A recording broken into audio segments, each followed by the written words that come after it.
Dans le Var cette année, plus de 1000 emplois agricoles sont à pourvoir. Pas si simple de recruter, mais pourquoi? Dans le Var, on est un département qui a beaucoup de secteurs agricoles, beaucoup de filières. On est un département très riche en matière agricole, avec une grande poussée vers la diversification.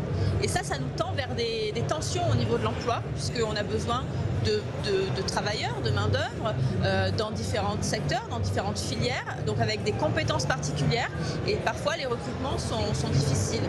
Pour attirer le département, la FDSEA et France Travail misent sur les allocataires du RSA. L'expérimentation a été lancée il y a quelques mois un peu partout dans le Var. Résultat, déjà 27 promesses d'embauche. L'idée, c'est de pouvoir les mettre en relation avec l'exploitant qui recrute, soit par le biais d'une immersion professionnelle, soit un contact, une visite de l'exploitation. Autre sujet sur la table aujourd'hui, les espaces forestiers et naturels varois. À eux seuls, ils représentent plus de 70% de notre territoire. Cela implique des risques, notamment le risque incendie. Pour y faire face, on veut donc miser sur l'agroforesterie, comprenez plutôt intégrer les arbres dans l'agriculture.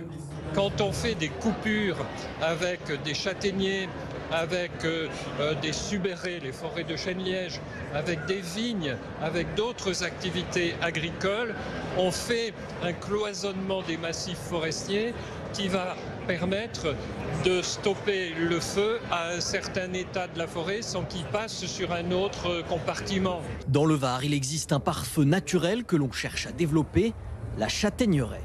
Naturellement, la châtaigneraie ne brûle pas dans le massif des Morts. C'est-à-dire qu'un verger qui est entretenu, qui est ramassé chaque année, on est obligé de nettoyer le terrain pour pouvoir ramasser. Donc en nettoyant le terrain, on rend nos terrains, nos parcelles beaucoup moins combustibles. Les agriculteurs varois continueront de réfléchir à ces thématiques dans les prochains jours. Le stand du Var est ouvert jusqu'à la fin du salon ce dimanche.